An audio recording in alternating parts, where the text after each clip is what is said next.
ini kan udah dimenangkan secara hukum gitu. Apakah waktu itu pihak polis memang hadir juga pada saat putusan itu? Dan yang kedua, sebagai anggota dewan, supaya tidak multitafsir undang-undang tentang hak hak cipta ini, seperti apa mensosialisasikannya kepada terutama teman-teman cipta dan penyanyi. Ini yang pertama dulu ya. Ya, jadi proses persidangan itu berjalan normal. Dalam arti kata normal itu, Agnes juga diwakili dengan tim kuasa hukum, ya, yang juga sudah memperjuangkan dan menyampaikan hal-hal yang ingin mereka sampaikan atas dasar hukum yang mereka yakini. Jadi apa yang disampaikan di media saat ini itu bukan hal baru. Itu semua sudah disampaikan, ya, disampaikan dalam persidangan. Nah, kami juga menyampaikan apa yang menurut pendapat kami sesuai dengan ketentuan Undang-Undang Hak Cipta. Nah, ternyata hakim lebih sependapat, ya, lebih sependapat dengan argumentasi hukum yang kami sampaikan, bahwa di Undang-Undang Hak Cipta itu tidak ada pengguna, yang ada penggunaan secara komersil, ya, nggak ada juga IO, yang ada itu pelaku pertunjukan, dan pelaku pertunjukan itu adalah seseorang atau beberapa orang yang mempertunjukkan ciptaan. Nah, jadi dari logika hukum kita kan sudah jelas, kan nggak mungkin IO yang mempertunjukkan karya cipta, sudah pasti itu adalah penyanyi.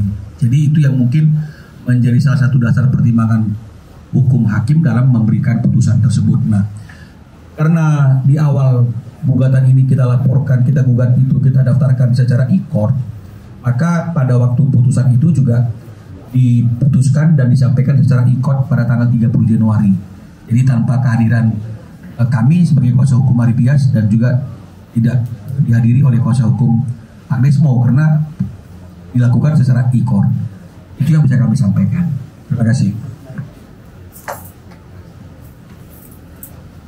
Ya, tentunya sekarang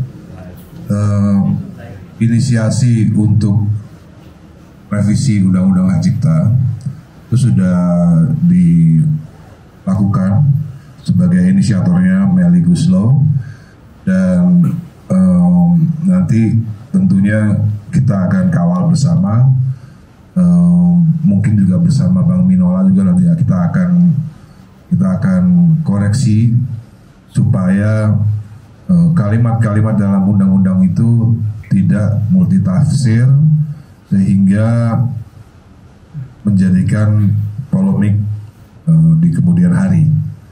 Jadi kalimat-kalimat yang tegas akan ditegaskan lagi dalam revisi undang-undang yang rencananya akan kita godok terus, mungkin di bulan puasa, sehingga penyanyi, kalau masyarakat sih sebenarnya udah paham, masyarakat tuh 90% paham bahwa yang memang harus minta izin. Jadi ada, mungkin saya nggak tahu ya, ada kalimat memang nggak tahu di undang-undang atau nggak tahu di SK Menteri bahwa pengarang lagu, komposer dilarang melarang. Nanti Bang Minola bisa menjawab. Saya nggak tahu itu di undang-undang atau di SK. Jadi pencipta itu dilarang melarang itu bukan di bagian pertunjukan. Jadi mungkin begini, saya Ahmad Dhani sebagai komposer nggak bisa melarang seluruh karaoke untuk tidak menggunakan lagu saya. Jadi sesuatu yang tidak bisa dimonetize itu tidak boleh dilarang. Jadi penggunaan misalnya band cafe mau nyanyi lagu saya nggak bisa melarang, wahai band cafe seluruh Indonesia dilarang menggunakan lagu saya. Itu saya nggak bisa. Mungkin maksud undang-undang itu seperti itu, dan saya rasa itu memang benar gitu. Jadi saya nggak mungkin bisa melarang seluruh hotel, seluruh restoran nyetel lagu saya larang, nggak bisa gitu. Memang nggak bisa. Jadi pelarangan itu lebih spesifik nanti mungkin di undang-undang adalah bisa, artinya gini, lagu sebagai karya cipta eksklusif itu bisa dilarang untuk pertunjukan profesional misalnya. Itu memang belum ada, tapi nanti mungkin akan ditegaskan supaya apa? Supaya memang di Undang-Undang Hak Cipta nomor 1 itu hak cipta itu melekat pada penciptanya. Jadi mau dilarang juga nggak apa-apa gitu, selama itu sesuatu yang digunakan untuk komersial ya. Jadi itu yang mungkin banyak penyanyi yang belum paham. Jadi kalau misalnya ada penyanyi, jadi kalau misalnya ada penyanyi yang ngotot bahwa nyanyi aja yang penting bayar, nah itu kebanyakan kelakuannya maling tuh, kebanyakan gitu tuh. Jadi ada pendapat bahwa yang penting bayar. Jadi nanti kalau ada penyanyi yang ngomong gitu, boleh, yang penting bayar. Nah, ini mereka ini punya DNA maling. Karena itu membuat orang jadi maling akhirnya. Karena selama 10 tahun nggak ada yang bayar ke kita. Dari 2014 Undang-Undang Hak Cipta itu ada, selama ini nggak ada yang bayar ke kita. Makanya Once berhenti menyanyikan lagu Dewa karena apa? Karena dia nggak bisa membuktikan bahwa dia sudah membayar.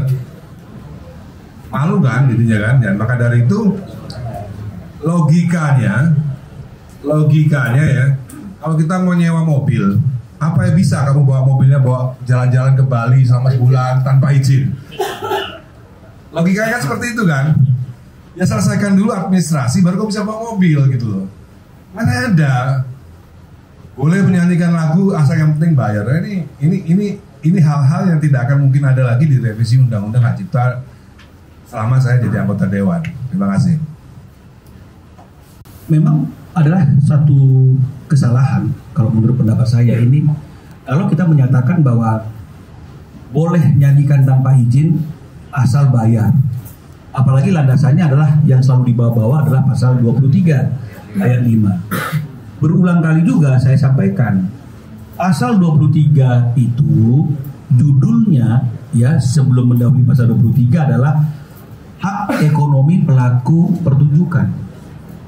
Nah, biar 1, 2, 3, 4 itu seperti yang dikatakan oleh Mas Dhani tadi itu, penyiaran, voksasi, semua segala macam. Jadi kan tidak mungkin radio telepon Mas Dhani dulu sebelum menyiarkan lagunya. Nah, jadi yang penting tidak dianggap melanggar sepanjang dia 5-nya dia melakukan pembayaran ke lembaga manajemen kolektif. Dan sebenarnya bisa juga harus diperlihatkan di dalam laporan keuangan. Radio ini bayar sekian, radio ini bayar sekian. Selama ini kan masih gelondongan kita lihat. Ya, itu berlaku untuk yang itu. Jadi pasal 23 ayat 5 itu berlaku untuk seperti itu. Nah, bagaimana untuk pertunjukan atau live concert? Itu berada di pasal 9. Judulnya beda. Judulnya adalah hak ekonomi pencipta. Nah, di 9 ayat 1-nya dikatakan apa saja yang menjadi hak ekonomi pencipta itu. Salah satunya adalah pelaku pertunjukan ciptaan. Ini kan sama seperti konser ya, mempertunjukkan suatu ciptaan. Nah, kalau ciptanya lagu ya berarti konser lagu, mempertunjukkan lagu, menyanyikan lagu. Di 9 ayat 2-nya dikatakan dengan tegas, setiap orang wajib untuk mendapatkan izin dari pencipta ketika ingin menggunakan ciptaannya secara komersil. Kalau itu tidak dilakukan, maka dia refernya ke pasal 113 ayat 2. Dendanya 500 juta. Ada kurungan badan juga penjara. Ya. Nah, jadi kalau misalnya kemudian dikatakan hakim keliru itu tidak tepat, di mananya tidak tepat? Karena pasal 9 itu sudah jelas menaungi hak ekonomi pencipta. Ada undang-undang pasal tersebut dan belum dicabut, masih berlaku, masih eksis hingga saat ini. Dan pasal 23.5 itu hanya sekali lagi hak ekonomi pelaku pertunjukan, bukan hak ekonomi pencipta. Jadi ini yang suka terjadi adalah penggabungan sehingga akhirnya ada kata-kata pencipta dilarang ya untuk melarang penyanyi untuk menyanyikan lagunya. Loh, kita tidak melarang, tapi boleh tidak mengizinkan. Karena pasal 9 ayat 2 kan mengatakan kan harus ada izin. Jadi kalau misalnya kemudian dimintakan izin misalnya, Mas Piu saya boleh nggak izin untuk nyanyikan lagu? Nggak boleh. Berarti kan nggak mendapat izin. Tetap dinyanyikan. Ya kena 113. Jangan larinya ke pasal 23 ayat 5. Karena itu judulnya sudah hak ekonomi pelaku pertunjukan. Beda bab. Ya beda judul. Nah jadi ini yang masyarakat juga perlu memahami. Kadang-kadang mereka suka rancu dengan masalah-masalah ini karena mungkin sudah berpuluh-puluh tahun diberikan pemahaman yang keliru. Ya, sekali lagi ini masalah denda, karena kalau sudah tidak melakukan kewajiban, denda dong. Jadi sudah tidak boleh lagi bayar sesuai dengan bayaran normal. Yang dibayarkan itu adalah bayar sesuai dengan bayaran denda karena telah melakukan pelanggaran. Saya kira seperti itu penjelasannya yang lebih ingin kami sampaikan. Terima kasih. Termasuk mendorong agar realisasinya desentralisasi langsung seperti yang selama ini diupayakan oleh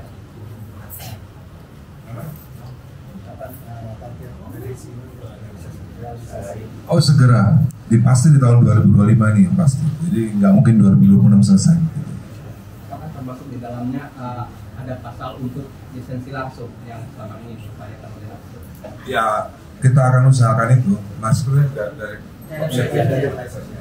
ya sebisa mungkin bisa, kalau nggak di undang-undang ya mungkin di SK Menteri nanti antara itu. Karena nggak semuanya harus ada di undang-undang. Tapi kembali ya, saya tambahkan bahwa yang harus kita pahami adalah izin dan royalti adalah hal yang berbeda. Jadi ketika seorang pelaku pertunjukan ingin mengadakan atau ingin menyanyikan lagu atau menggunakan lagu dari karya cipta para pencipta, harus mendapatkan izin, harus mendapatkan lisensi. Nah, hal ini tidak pernah dilakukan di Indonesia selama berpuluh-puluh tahun. Dari awal tercetusnya Undang-Undang Hak Cipta Nomor 28 Tahun 2014 tidak pernah dilakukan. Jadi semacam sebuah kebiasaan yang dilakukan terus-menerus. Kebiasaan dilakukan bertahun-tahun, berpuluh-puluh tahun, akhirnya menjadi sebuah pembenaran. Nah, kami ingin menyampaikan di sini bahwa dalam menggunakan lagu atau menggunakan karya pencipta lagu harus mendapatkan izin. Itu harus kami tegaskan di sini. Kami akan berjuang untuk itu terus, bahwa untuk menggunakan karya harus mendapatkan izin dari para pencipta lagu. Mas Pius, mau nanya Mas Pius, menanggapi yang mewakili juga ada beraksi, menanggapi pernyataan Facebook gitu, dan fantasi dia juga sempat bilang ini ada unsur masyarakahan mengenai royalti gitu. Mas Pius bisa menanggapinya gitu. Ya, saya mau menanggapi, kita ingin tahu unsur keserakahan kita dari mana. Karena pada dasarnya setiap manusia atau setiap umat manusia itu diciptakan menurut porsinya masing-masing. Porsinya pencipta, porsinya penyanyi, porsinya I.O, penyelenggara. Dan mereka mendapatkan porsi masing-masing. Nah, selama ini kami tidak mendapatkan, para pencipta lagu ini tidak mendapatkan porsinya, tidak mendapatkan hak yang sewajarnya. Jadi kalau teman-teman ada yang mendapatkan royalti, Tanyakan lagi pada Agnes dari 2014 sampai sekarang. Nanti tanyakan aja kepada Agnes kalau ketemu ya. Dari 2014 sejak undang-undang ini berlaku sampai tahun ini sudah berapa miliar yang dihasilkan dari lagu-lagu kami. Nah, lalu ditanyakan kepada pencipta dapat berapa? 0. ya itu lagi ya. Jadi harus dapat porsinya masing-masing. Selama ini kita tidak mendapatkan porsinya, tidak mendapatkan hak yang sewajarnya, tidak memberikan manfaat ekonomi bagi para pencipta lagu. Jadi letak keserakahannya di mana itu yang nanti kita tanya. Letak keserakahannya di 0 kan? Justru aku dapat 0. Apakah sikap aksi ini akan juga diberikan kepada pihak Agnes? Pernyataan sikap ini. Ini kan untuk semua orang. Jadi ini memang kita share, kita bagikan ke semua orang, baik dari orang-orang yang dengerin berita ini, dapat berita ini dari mana, media, I.O, penyelenggara, penyanyi, semua. semua. Mau buat clickbait gitu, kata Ahmad Dhani, aku ratusan miliar penciptaan 0. Mas Pio, mungkin sedikit Mas Hari ini kan udah berhasil di proses hukum ya, di persidangan. Mungkin kalau dari teman-teman aksi yang lain, komposer yang lain, gimana sih udah efektif belum sih semenjak aksi terbentuk kemarin, terus memberlakukan direct license mungkin ke penyanyi, mungkin udah cukup efektif belum?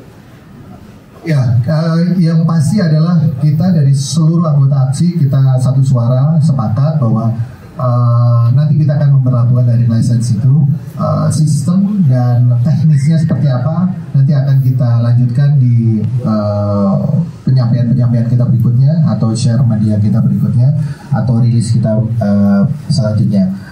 Dan juga kita nanti juga akan ada pertemuan yang diinisiasi oleh Mas Ahmad Dhani di DPR ya, untuk mengundang para pencipta lagu dan penyanyi. Bersama-sama kita akan menyampaikan itu, termasuk hal-hal yang berkaitan dengan teknis bagaimana direct license ini nanti akan diberlakukan.